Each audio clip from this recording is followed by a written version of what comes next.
आपको अंदर तक झकझोर कर रख देने वाली यह कहानी बरेली उत्तर प्रदेश की है।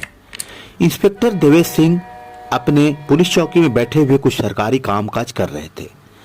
तभी विनोद नाम के एक शख्स का उनके पास फोन आता है। विनोद बताता है कि उसके मालिक ज्वेलरी व्यवसायी सौरभ की निर्ममता पूर्वक गोली मारकर हत्या कर दी गई है। उसके हाथ पैर बंधे हैं तथा उसकी कनपट्टी में गोली मारने के निशान हैं। घटना की सूचना पाते ही इंस्पेक्टर देवेश सिंह दलबल के साथ बरेली के फतेहगंज थाना क्षेत्र के माली मोहल्ले के लिए तुरंत ही रवाना हो जाते हैं।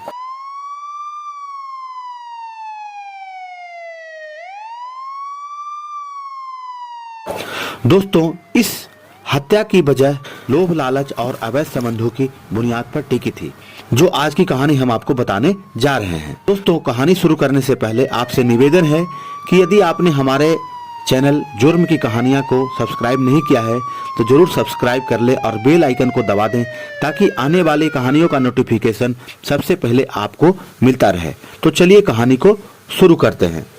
सौरभ रस्तोगी अपनी पत्नी शैली के साथ बरेली के फतेहगंज थाना क्षेत्र के माली मोहल्ले में रहता था।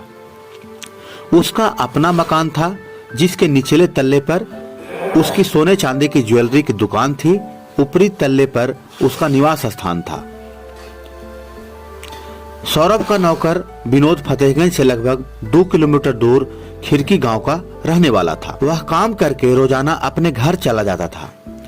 3 मई की सुबह 9 बजे विनोद सौरभ रस्तोगी के घर पहुंचा और सड़क पर खड़े होकर उसने सौरभ को कई आवाजें लगाई, लेकिन ऊपर कोई प्रतिक्रिया नहीं हुई।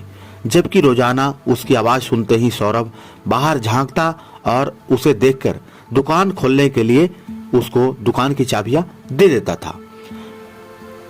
दुकान के बराबर से ही ऊपर जाने के लिए सीढ़ियां थी, जिसमें आगे की ओर चैनल गेट लगा था और उसके पीछे शटर भी लगा हुआ था।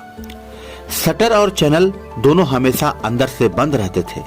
शटर को थोड़ा खुला देख विनोद आश्चर्य में पड़ गया, क्योंकि सौरभ अगर सामने की दुकान पर चाय भी पीने जाता था तो शटर लॉक करके जाता था।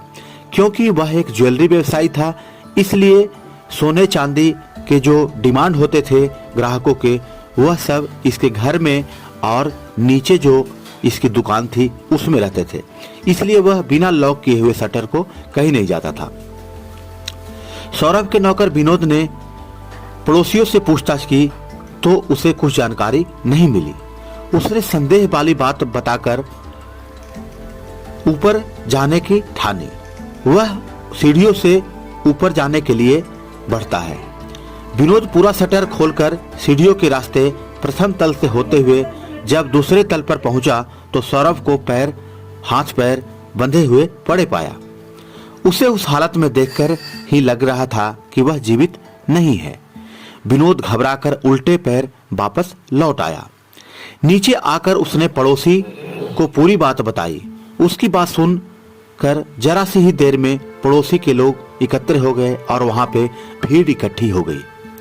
पुलिस चौकी पास में ही थी। विनोद ने इस मामले की सूचना पुलिस चौकी में दे दी।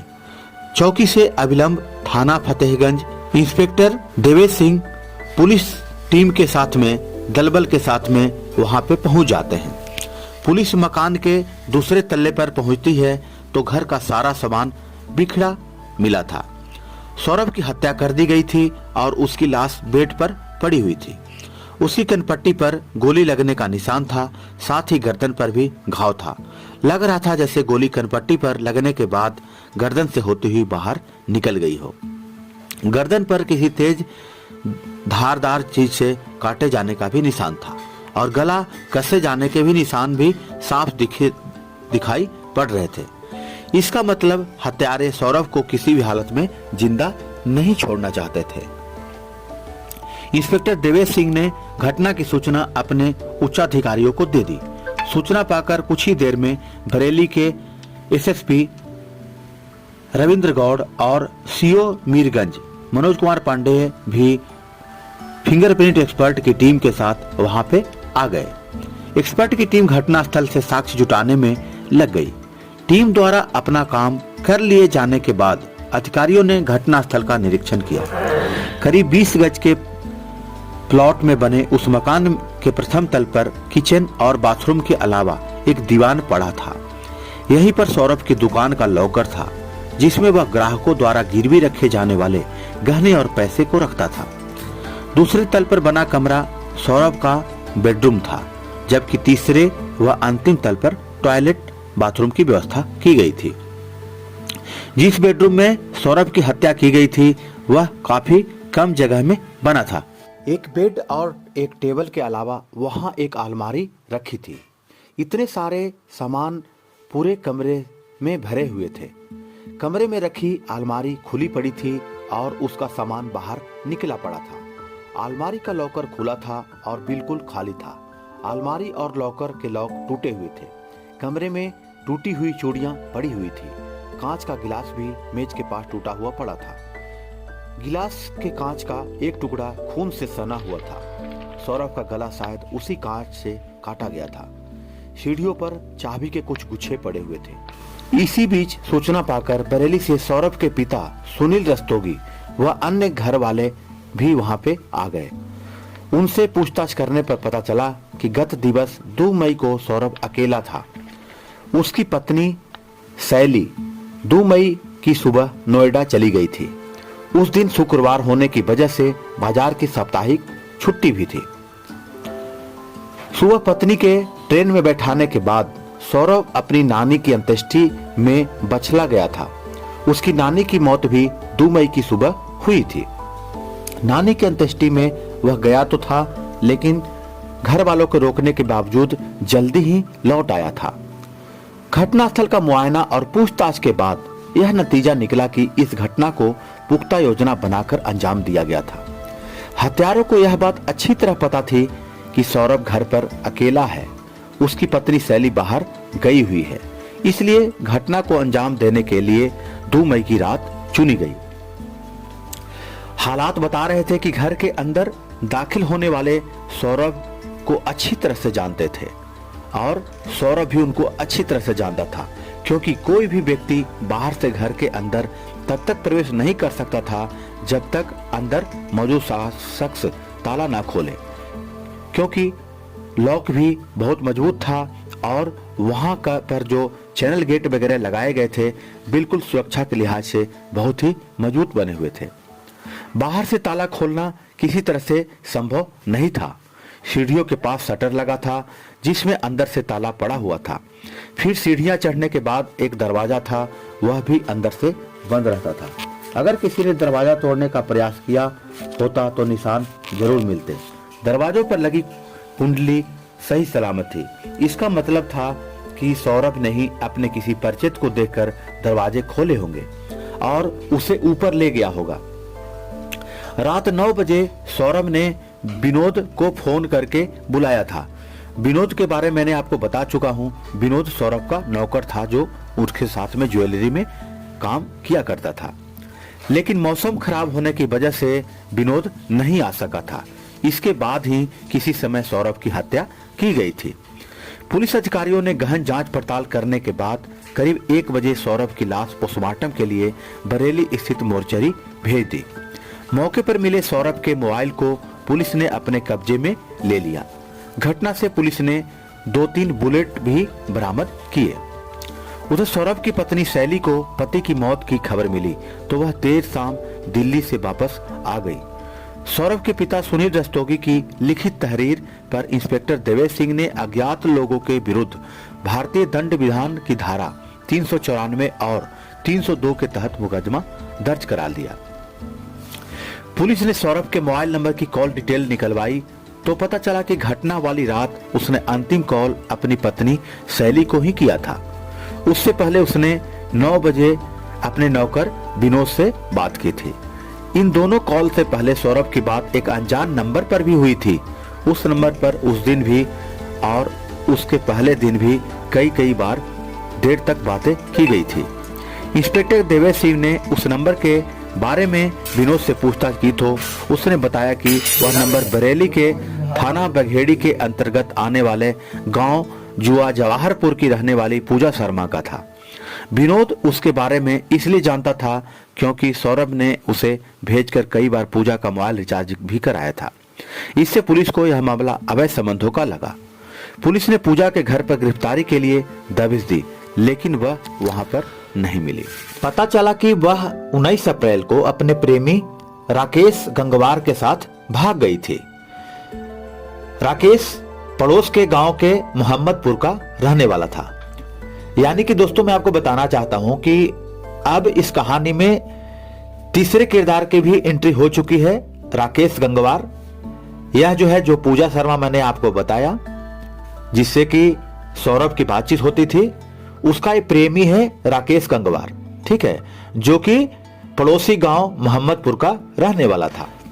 राकेश और पूजा का एक साथ भागना और पूजा का सौरभ से बराबर बात करना इस बात की ओर इशारा करता था कि संभवतः उन दोनों ने ही मिलकर सौरभ की हत्या करके लूट को अंजाम दिया था। पुलिस ने उन्हें शीघ्र गिरफ्तार करने के लिए मुखबिरों को सुराग रस्सी पर लगा दिया। 7 मई की दोपहर को एक मुखबिर से इंस्पेक्टर देवेश सिंह को सूचना मिली कि पूजा अपने प्रेमी राकेश के साथ इज्जत नगर रेलवे स्टेशन पर खड़ी है। यह खबर मिलते ही उन्होंने तुरंत वहां जाकर दोनों को गिरफ्तार कर लिया। दोनों को थाने लाकर कड़ाई से पूछताछ की गई तो उन्होंने सारा सच उगल दिया। पूजा थाना बहेड़ी क्षेत्र के गांव जुआ जवाहरपुर निवासी रामवीर की बेटी थी। रामवीर खेती किसानी का काम करता था। उसका अपनी पत्नी कमला से अक्सर वाद विवाद होता रहता था, जो कि कभी कभी भयंकर रूप अख्तियार कर लेता था। वाद विवाद का कारण था कमला का महत्वाकांक्षी होना। उसे अपनी चादर के हिसाब से पैर पसारना नहीं आता था। उसके हाथ में जितना पैसा आता था वह घर की जिम्मेदारियों के बजाय फिजूल के कामों में खर्च कर देती थी। 3 बच्चों की मां होने के बावजूद कमला को बन संवर कर रहना पसंद था। इसी वजह से उसके खर्चे ज्यादा बढ़े हुए थे। उसकी फिजूल खर्ची को लेकर पति पत्नी में प्रायः रोज झगड़ा होता था। इस सब से तंग आकर रामवीर ने कमला को तलाक दे दिया था। यानी कि कमला, यानी कि जो मैंने आपको पूजा शर्मा बताया, उसकी मां, उसको उसके पिता ने भी तलाक दे दिया था। तलाक के बाद वह अपने बच्चों के साथ अपने मायके बरेली के ही गांव मोहम्मदपुर आ गई। लेकिन जवान बेटी को घर में बैठे देख कुछ ही दिनों में माँ बाप को चिंता होने लगी। उन्होंने किसी तरह दौड़ भाग कर के उसकी शादी जुआ जवाहरपुर के सेवानिवृत्त फौजी भूपराम शर्मा से कर दी। भूपराम सेवानिवृत्ति के बाद अपनी पुश्तैनी जमीन पर खेती बाड़ी करते थे। शादी के बाद कमला बच्चों के साथ अपनी इस ससुराल में रहने लगी। समय के साथ साथ कमला की बेटी पूजा जवान हो गई। वह बरेली के विशाल कन्या डिग्री कॉलेज से बीए द्वितीय वर्ष की पढ़ाई कर रही थी। पूजा अपनी मां कमला से इसलिए नाराज रहती थी क्योंकि उसने दूसरा विवाह कर लिया था। इसी बात को लेकर मां बेटी में अक्सर झगड़ा हो जाता था। कमला अपनी झगड़ालू बेटी से कम ही बोलती थी।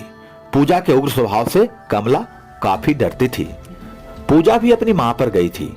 उसके काफी ऊंचे ख्वाब थे जिन्हें पूरा करने के लिए वह सही गलत के चक्कर में भी नहीं पड़ना चाहती थी।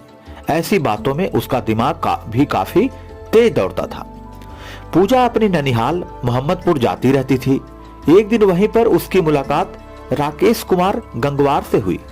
राकेश के पिता होरी लाल भी किसान थे। उसकी 2 बड़ी बहनों का विवाह हो चुका था। राकेश उन दिनों बरेली कॉलेज में बीए द्वितीय वर्ष की पढ़ाई कर रहा था। इसके अलावा वह पार्ट टाइम नौकरी भी करता था। राकेश का पूजा के ननिहाल में आना जाना था। दोनों ने बीए के फॉर्म भी एक साथ भरे थे। पूजा के ननिहाल में रहते राकेश का आना जाना बढ़ गया था। जब भी वह आता उसकी नजरें पूजा पर ही टिकी रहती थी। पूजा नासमझ तो थी नहीं, उसकी नजरों को नहीं पढ़ पाती। वह उसके दिल की बात बखूबी समझती थी। मोहब्बत का बीज जब दोनों ओर अंकुरित हो जाए तो एक दूसरे के करीब आने में वक्त नहीं लगता है। धीरे धीरे पूजा राकेश से खुलती चली गई। वक्त के साथ दोनों ने अपने अपने प्यार का इजहार कर लिया। इसके बाद दोनों छिप छिपाकर एक दूसरे से मिलने लगे। जीवन भर एक दूसरे का साथ निभाने का सपना लिए दोनों ने जल्दी ही अपने बीच की सारी दूरियां भी मिटा ली। राकेश और पूजा जहां प्यार के रास्ते पर बेफिक्र होकर तेजी से आगे बढ़ रहे थे, वहीं उन दिनों के प्यार की बात गांव वालों से छिपी भी न रह सकी। जल्दी ही इस बारे में दोनों ने के घर वालों को भी पता चल गया। राकेश और पूजा के प्यार के किस्से सुन सुनकर दोनों के परिजन तंग आ गए थे। इसी के मद्देनजर राकेश के घर वालों ने उसका रिश्ता बरेली के नवाबगंज का एक संभ्रांत परिवार में तय कर दिया। वहीं पूजा के पिता भूपराम ने भी बेटी की शादी मीरगंज थाना क्षेत्र के गांव धनेली में पक्की कर दी। इससे पूजा को अपने अरमान और ख्वाब बिखरते नजर आए। वह राकेश पर गांव छोड़कर भागने का दबाव बनाने लगी, लेकिन राकेश इसके लिए तैयार नहीं था। इस पर पूजा ने उसे बलात्कार के आरोप में जेल भिजवाने की धमकी दे डाली, तो उसे पूजा की बात माननी पड़ी। तारीख थी 20 अप्रैल 2014। पूजा की शादी होने वाली थी, लेकिन उसने पहले ही 19 अप्रैल को राकेश के साथ गांव से भाग गई। राकेश पूजा को लेकर अपने मामा ओम प्रकाश के घर जा पहुंचा, जो बरेली के थाना देवरनिया क्षेत्र के गांव जमुनिया में रहते थे। वहीं पर दोनों ने विवाह कर लिया, लेकिन विवाह के बाद की जिंदगी की अच्छी शुरुआत के लिए पैसों की जरूरत थी। पूजा ने इसके लिए पहले से ही एक योजना बना रखी थी। उसने अपनी योजना राकेश को बताई, तो उसे पूजा की योजना अच्छी लगी। उसने पूजा से वादा किया कि वह इस योजना में उसका हर तरह से साथ निभाएगा।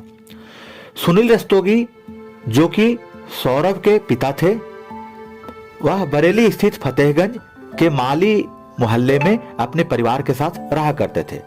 उसके मकान के निचले तल पर उनकी ज्वेलरी की शॉप थी। अच्छी दुकान होने की वजह से ग्राहक खूब आते थे। ज्वेलरी बेचने के अलावा सुनील गिरवी गांठ का भी काम किया करता था। उसके यहां आने वाले ग्राहकों की कोई कमी नहीं थी। सुनील के परिवार में उसकी पत्नी सीमा, एक बेटा सौरभ और 2 बेटियां वर्षा और दीपिका भी थी। उन्होंने बेटियों के विवाह कर दिए थे। 4 साल पहले सौरभ का विवाह भी बरेली के कस्बा सिरौली के मोहल्ला सिपरी निवासी शैली से हो गया था।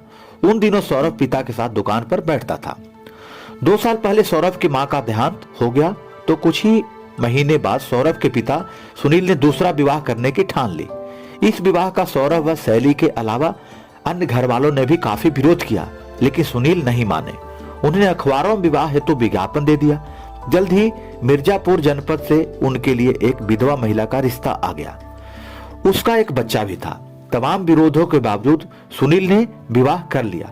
सुनील यानी कि जो सौरभ के पिता हैं, उनकी कहानी मैं आपको यहाँ पे बता रहा हूँ।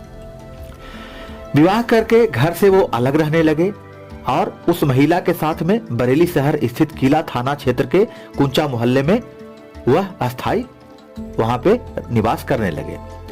पिता के बरेली जाने के बाद दुकान की पूरी जिम्मेवारी अब सौरभ पे आ गई। कह सकते हैं कि वह दुकान उसी की हो गई। पूजा की दूर के रिश्ते की एक नानी थी, जो सौरभ की दुकान पर अक्सर खरीदारी करने के लिए जाती रहती थी। वह चूंकि काफी पुरानी ग्राहक थी, इसलिए सौरभ उसका खास ख्याल रखता था। एक बार पूजा भी अपनी नानी के साथ सौरभ की दुकान पर गई। नानी ने उसका परिचय सौरभ से कराकर कहा कि कभी यह कुछ खरीदने आए तो उसे उचित दाम पर ही ज्वेलरी दे देना। पहली मुलाकात में सौरभ पूजा के दिमाग में चढ़ गया।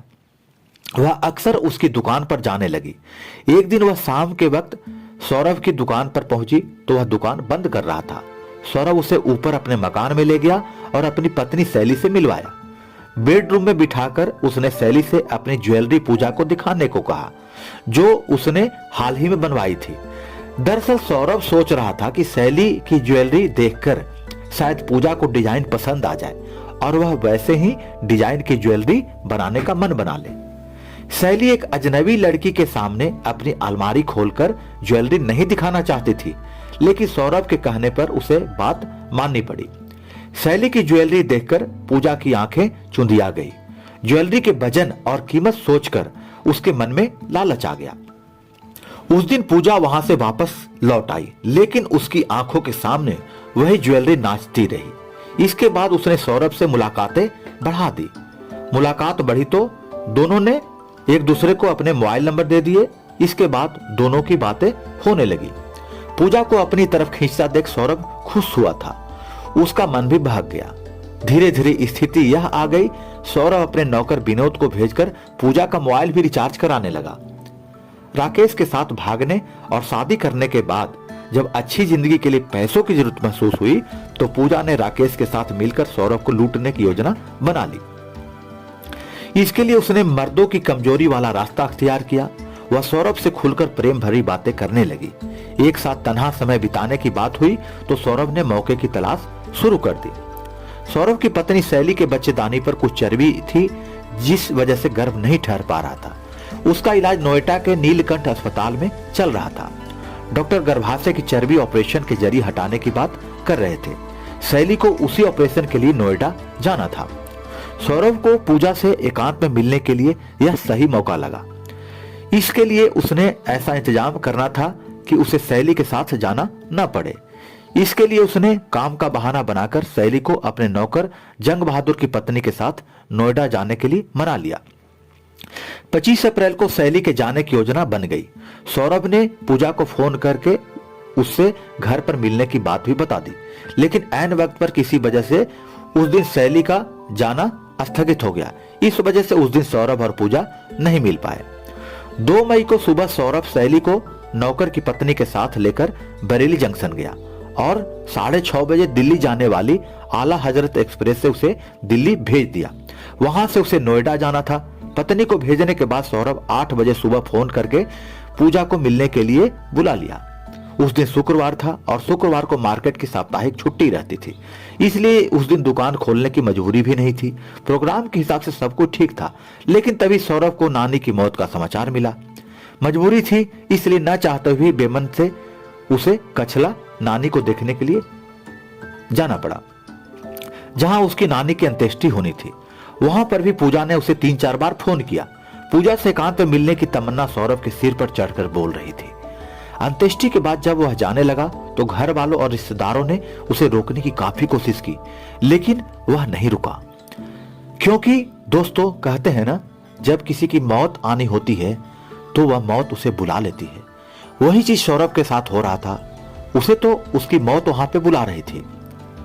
शाम लगभग 6 बजे तक वह अपने घर पहुंच गया। उसने घर पहुंचने की खबर पूजा को दे दी। इसके बाद पूजा राकेश के साथ बाइक पर बैठकर सौरभ के घर के लिए चल दी। बाइक राकेश के मामा ओम प्रकाश की थी। रात 8 बजे वह सौरभ के मकान से कुछ दूरी पर उतर गई और सौरभ के घर की तरफ चल दी। राकेश वहीं मार्केट में घूमने लगा। इसी बीच उसने शराब पी और वहीं पास के एक बैंक्वेट हॉल में हो रहे वैवाहिक समारोह में जाकर खाना भी खाया। नशे की हालत में उसने बाइक एक स्थानीय पत्रकार अनवार खान की बाइक से भिड़ा दी। इस पर दोनों में काफी बहस हुई। राकेश अपनी बाइक वहीं खड़ी करके वहां से भाग निकला। पत्रकार अनवार खान ने फतेहगंज पश्चिमी थाने को सूचना दी, जिसके बाद थाने के सिपाही वहां पहुंचे और राकेश की क्षतिग्रस्त बाइक को वहां से उठाकर थाने ले गए। दूसरी ओर पूजा सौरभ के घर पहुंची तो सौरभ ने खुद आकर शटर खोला और उसे अपने साथ दूसरी मंजिल पर बने अपने बेडरूम में ले गया। कुछ देर दोनों के बीच बातें होती रही। फिर सौरभ 2 गिलास और फ्रिज से फ्रूटी की बोतल निकाल कर ले आया। उसने फ्रूटी मेज पर रख दी। पूजा फ्रूटी की बोतल उठाकर दोनों गिलासों में पलटने लगी। इसी बीच सौरभ टॉप फ्लोर पर टॉयलेट करने के लिए चला गया। पूजा ने मौके का फायदा उठाकर अपने पर्स में रखी 2 टैबलेट का पीसा हुआ पाउडर निकाला और सौरभ के गिलास में डालकर मिला दिया। जब सौरभ टॉयलेट से वापस आया तो पूजा ने एक गिलास उसे देकर दूसरा गिलास अपने होठों से लगा लिया और सिप करने लगी। सौरभ टीवी खोलते हुए उस पर प्रोग्राम सेट करने लगा। करीब 20 मिनट के बाद सौरभ बेहोश होकर बेड पर लुढ़क गया, क्योंकि उसे बेहोशी की दवा पूजा ने मिला दी थी। सौरभ के बेहोश होते ही पूजा ने राकेश को फोन करके आने के लिए कह दिया। लगभग रात के 11 बजे राकेश आया तो पूजा उसे शटर उठाकर अंदर ले आई। आने के बाद राकेश सौरभ को होश में लाने की कोशिश करने लगा। वह होश में आया तो राकेश ने 315 बोर का तमंचा तानकर सौरभ को पेट के बल लेटने की हिदायत दी। डर से सौरभ पेट के बल लेट गया। पूजा ने सौरभ के हाथ पीठ की तरफ लाकर अपने दुपट्टे से बांध दिए। साथ ही उसने सौरभ के पैर भी उसकी शर्ट से बांध दिए। इसके बाद राकेश ने अलमारी की चाबी मांगी तो सौरभ ने देने से इनकार कर दिया। इस पर राकेश ने उसे डराने के लिए तमंचे से एक हवाई फायर किया। उसने एक बार फिर चाबी मांगी, लेकिन सौरभ ने चाबी देने से साफ मना कर दिया। इस पर राकेश को गुस्सा आ गया। राकेश ने तो शराब पी ही रखी थी और शराब पीने की स्थिति में किसी व्यक्ति का गुस्सा तुरंत चढ़ जाता है। राकेश को गुस्सा आया, उसने सौरभ की कनपट्टी पर तमंचे की नाल रखकर गोली मार दी, जो गर्दन के पार होते हुए बाहर निकल गई। सौरभ ने उठने की कोशिश की, लेकिन हाथ पर बंधे होने के कारण वह गिर पड़ा, जिससे मेज पर रखी फ्रूटी का गिलास टूट गया। उसी गिलास के टुकड़े कांच से राकेश ने सौरभ की गर्दन काट दी। उसके बाद उसने बेल्ट से उसका गला कस दिया, जिससे सौरभ की वहीं पर तत्काल मौत हो गई। सौरभ को मौत के घाट उतारकर राकेश और पूजा ने अलमारी का लॉक तोड़ा और उसके अंदर बनी छोटी सी तिजोरी का लॉक भी तोड़कर उसमें रखी 650 ग्राम ज्वेलरी और लगभग 4000 रुपए निकाल लिए। यह सब करते करते रात का 1 बज गया था। काम हो गया तो दोनों वहां से निकल आए। राकेश ने बाहर आकर अपनी बाइक ढूंढी, लेकिन बाइक नहीं मिली। बाइक सिपाही थाने लेकर चले गए थे। राकेश ने बैंक्वेट हॉल के बाहर खड़ी एक बाइक में अपनी चाबी लगाई तो वह स्टार्ट हो गई। उसी बाइक पर बैठकर दोनों वहां से निकल लिए। राकेश के बहन बहनोई बरेली के भोजीपुरा थाने के चौपारा गांव में रहते थे। राकेश पूजा को साथ लेकर 3 बजे अपनी बहन के घर पहुंच गया। 2 दिन तक वहां रुके।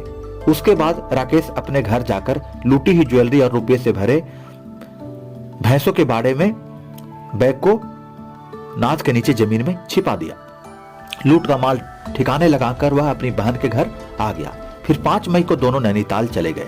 7 मई को दोनों वापस बरेली आए। इज्जतनगर रेलवे स्टेशन से वे बाहर आकर खड़े हुए थे कि फतेहगंज थाने के इंस्पेक्टर देवेश सिंह ने अपनी पुलिस टीम के साथ वहां पहुंचकर उन्हें गिरफ्तार कर लिया। पुलिस ने राकेश की निशानदेही पर चुराई गई 6.5 ग्राम ज्वेलरी और 4000 रुपए भी बरामद कर लिए। हत्या में प्रयुक्त बाइक पुलिस पहले ही बरामद कर चुकी थी। आवश्यक लिखा पढ़ी के बाद दोनों सीजेएम की अदालत में पेश करने के बाद उनको जेल भेज दिया गया। पूजा और राकेश गंगवार एक दूसरे को प्यार करते थे, यह गलत नहीं था। दोनों ने घर से भागकर शादी कर ली, इसे भी गलत नहीं कहा जा सकता। लेकिन अपने प्यार और लालच के लिए उन्होंने किसी व्यक्ति का कत्ल कर दिया और गुनाह के रास्ते पर चल पड़े, जो कि उन्हें बाद में जेल के हवालात में भेज दिया। दोस्तों, आपको इस कहानी के बारे में कोई कमेंट्स है तो हमें जरूर बताएं और इसी तरह की कहानी सुनने के लिए और देखने के लिए हमारे चैनल जुर्म की कहानियां को जरूर सब्सक्राइब करें। तो आज के लिए बस इतना ही। मिलते हैं किसी नए एपिसोड में। तब तक के लिए सजग रहें, सुरक्षित रहें।